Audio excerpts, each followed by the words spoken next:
Speaking of horror, one of the Trump rioters is running for Congress. And 10 years ago, I would have laughed this off. 15 years ago, I would have said, this guy's got no shot. This is a different era, and I'm not ready to say that. I'm talking about the so-called Q-Anon Shaman. This is the guy who I can't imagine anyone in my audience hasn't seen. His real name is Jacob Chansley. He's the guy who rioted on January 6, 2021, breached the U.S. Senate chamber, wearing this strange kind of Viking hat with either a real or fake animal pelt. I don't really know. He is now going to be running because Congresswoman Debbie Lesko in Arizona said she is not going to be running for re-election. That is going to be an open seat. Now, you might remember that this guy, Jacob Chansley, was sentenced in November of 2021 to 41 months in federal prison.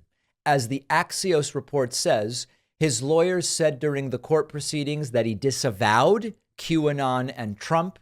He was released to a Phoenix halfway house last March. AZ Central reports Arizona prohibits people convicted of felonies from voting until they have completed their sentence and had their civil rights restored.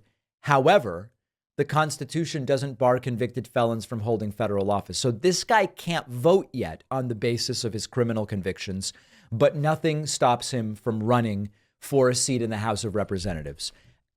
I am leaning towards this guy is not going to win, but it is not a scenario like 10 or 12 years ago where we would say someone like this has absolutely no chance. Trump is proof of that. 10 or 15 years ago, we would have said, even in the Republican Party, which was already going in a very strange direction at that time, even in the Republican Party, someone like the QAnon Shaman would not have a shot.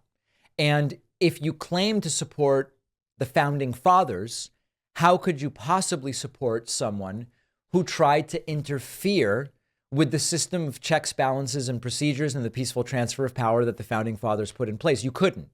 And yet Republicans might. If you claim to support law and order, how could you then go and say, well, even though this guy was convicted of crimes, I think it was unfairly done or whatever, and I'm going to elect him to the Congress of the United States? Well, you would think that there's a conflict there, a contradiction, a double standard, and there is. But this is the modern MAGA Republican Party. And so the smart thing to do would be not to look away from this seat. Hopefully, there's a Republican primary challenger that defeats this guy to prevent it from even getting to the November ballot. But if a Trump rioter were to become a member of Congress, you would really see this authoritarian, populistic insanity that has taken hold of the Republican Party go full circle. Lauren Boebert, Marjorie Taylor Greene, and Madison Cawthorn, while he lasted, were bad enough. This is yet another level, and I would not count this guy out. So I wrote another book for kids. The first book was Think Like a Detective. The point of the first book was to teach kids critical thinking, which Republicans don't want them to learn, because when kids learn critical thinking, they don't vote for Republicans. The new book is Think Like a Scientist. This is a fun adventure teaching kids the scientific method. Again, Republicans aren't big on kids learning the scientific method because when they do, they're less likely to fall for Republican lies about climate change and vaccines and so many other things. You can get the new book as well as the first one at davidpakman.com/book. This is part of the Adventures in Thinking series.